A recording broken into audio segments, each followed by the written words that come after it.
please state your name and your mother's name and your father's name, and tell us about what year they were involved in being rounded up and where they ended up until 1945. My name is Beni Avzaradel. My mother's name is Susanna Israel, and my father Isaac Avzaradel. I was born in 1955, and Your mother was in the roundup of 1944? my mother was deported with her whole family. There were the parents and 7 children. Do you know the names of her mother? Yes, her name was Rebecca Rousseau, and her father was Boaz Israel.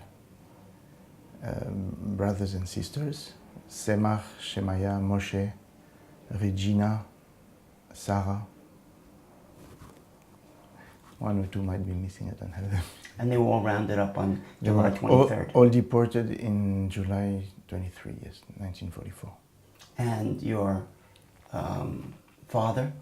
On my father's side, I think his parents were deported. What were they? Both my grandparents, and Baruch Avzaradel, my grandfather, and Esther Avzaradel. And with 2 of their children, I think, that was Clara Avzaradel and René Avzaradel, the youngest. Clara survived. Clara survived. Clara survived. And the 3 other brothers were already in Africa, where my father had brought them, because he left Rhodes in 1936. So that was before the war. And he went in 1936 to the Congo. To Zimbabwe, to Zimbabwe. Rhodesia, what was Rhodesia. then Rhodesia, yes. And he went there as a soldier, as a businessman. To work. He was young. Yeah. He was 24 years old. He went to work for, like many Rhodians used to go in Africa at that time, young men. And he met your mother after the war? After the war. Okay. So let's go back to your mother. Tell me about when she came back from the war. She came back to Rhodes? No. She didn't come back. After the war, when she was liberated, she was treated in Sweden, in a place named Bergen, I think, I'm not sure. She was taken by the Swedish Red Cross in charge, and after she was cured, she came to Italy, in Bologna and Roma, and then from there she joined family in Congo, because all her close family was decimated, and she went to meet cousins that lived in Congo at that time. She was liberated from what camp? I think it was Bergen-Belsen. Bergen-Belsen. And was she with any of the rest of her family when she was liberated? No, all her family had perished. She was alone. So she didn't even see Clara? No, I'm not sure. She was with Lucia Habib, one of her cousins. They were in Italy together. There was a group of Rhodian girls that were in Bologna and then in Roma right after they were treated. So she met your father in the Congo? Actually in Rhodesia. In Rhodesia, yeah. And they married? Yes. And they stayed there? No. When they married, they came to live in Congo. In the Congo. And you were born in the Congo? Yes. And how old were you when your mother told you about what she had gone through in the Holocaust? I must have been around 7 or 8, because I think I was asking questions about the number on her arm. And what did she say? Well, she spoke very direct, actually. It was, not giving details, not being specific, but she said that there was a war and all the Jews were taken to camps, and this is how they were marked upon arrival there. And you were 7? 7 or 8, I must have been, yes. And did you ask about the rest of her family? Yes, because as a child, other children had grandparents. I didn't have any on both sides. So obviously I asked, and I was told they were killed in the camp. So quite young, I was faced with that reality. And as you got older, did she tell you more aspects of her story? Yes. Every time I asked, she never started to tell, but every time I asked questions or what, and she would go deeper and quite specific actually. She gave, up to a certain level, she gave much details of the daily life actually, and how many times she survived, she escaped death for lack or. So what did she tell you? Can you tell me one of the Yeah, for example, she had typhus when she was there, so she had fever, and like for 3 weeks, or 2 weeks, she was in a hospital at the Revier, they called it, and there was a Jewish doctor there treating people, and after 2 weeks, the doctor told her, you know, tomorrow you better answer the appeal to go to work, otherwise you've been here too long, you might just not be there. So she went with the fever. I mean, she fought. She was a fighter. She was a real fighter. Did she tell you about any of the other camps that she was in? Did she? No, they arrived in Auschwitz, of course. Then she was, I think, Treblinka and Bergen-Belsen. That's where she was liberated.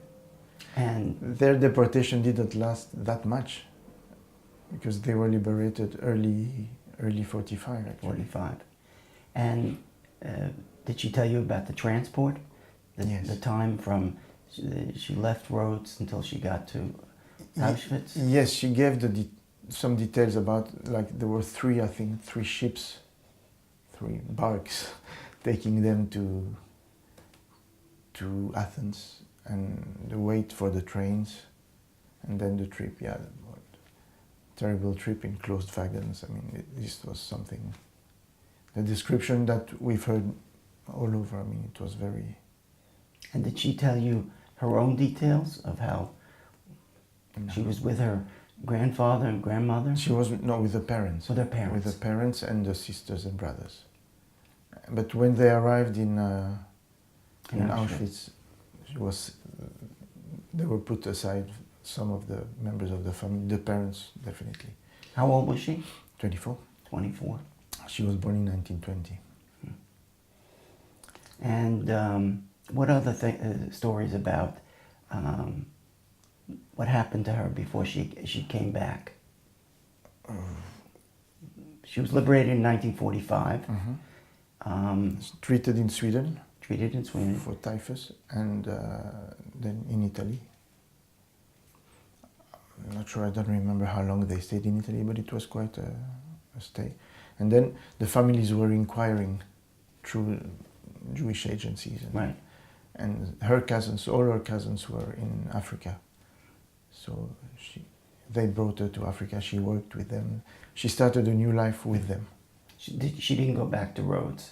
Not at that time. My parents came back to Rhodes in 1962 for the first time. And their properties and all their things that were here, what did she inquire about them? Yes, in 1962, both my parents did administrative paperwork to claim their property back. The property was given back to them. Actually, they could perceive the rent, but not sell the property. And for many years, up to 3 years ago, these properties have been going from the Greek state to us. When I inherited, I had to do again legal procedures to get them. But hopefully this time it's the last one. Your mother died when? In 1989. And your father died? In 1982. And did you return with them to Rhodes? Yes, often. In 62 I was with them, and then from 74 to 81, the last year my father was alive, every summer we were here. We were spending lots of time. And did you learn about the Rhodes Jewish culture? Sure.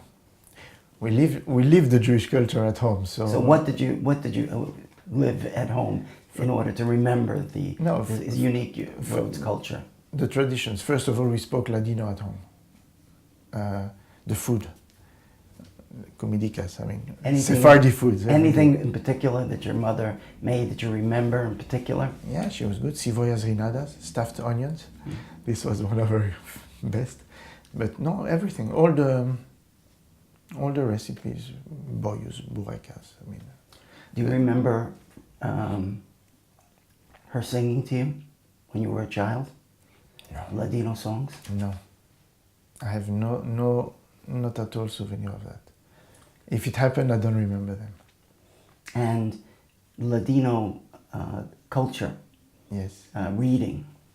Did she read? She read French books. She read French books. We were in Congo. We were on French culture, and they had been to the Alliance Israélite, which was here in Rhodes. It was a French book, so they were very familiar with French. And your mother's family is from a very famous line of rabbis. Yes, her grandfather was Yedidia Israel, himself son, and up to, I think in Aaron Asson's website, we can trace them up to 1700 and something. So and they were rabbis. They were rabbis. And it was her father was not a rabbi; he was a tailor. Yeah, he was a tailor. But did she ever tell you about her grandfather? Her grandfather. Tell me about her grandfather. Well, that he was a knowledgeable person, and respected, in those times rabbis would be respected. And actually, Rhodes was there was a very intense religious activity.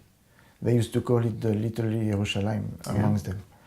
And home they were kosher, strict kosher. When there were the restrictions during the war, the only person that remained kosher at home was my mother.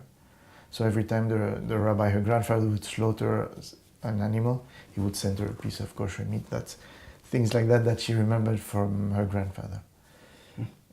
And were there any stories about religious life in Rhodes that stick out, that she would tell you, that you wanted you to remember the importance of Rhodes?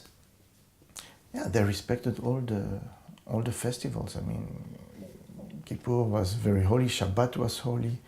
Shabbat, people would visit each other, bring food to the neighbors, sweets. No, people was very involved into the religion life. Because they have a ritual bath inside of the synagogue. Yes, there was a mikveh. And I was talking to some of the other people, and that the mikveh that's inside the synagogue was not being used. It's possible, I don't know. Okay. And that they would go to the hammam, to the Turkish baths, Turkish baths, because there was a section that was reserved for the Jews, and that the mikveh in the synagogue was there symbolically in the synagogue. I don't know about that now. And tell me about 1989, your mother passes away, and how her life and her testimonies of the Holocaust, how it affected you. I wouldn't know. I might have done things in my life that were conditioned by what I know from the Holocaust, and of course my bond to my people is very strong. I feel very close to the Rhodian community and to the Jewish world in general, of course. And a sense of belonging. Do you tell your story? I don't tell the family story. I tell, when we are with non-Jews, I say things about the Holocaust. I make statements very strongly, but not giving personal or family details. Who else knows? They are my families, but they don't belong to me. Who else knows your story then, besides my us? wife.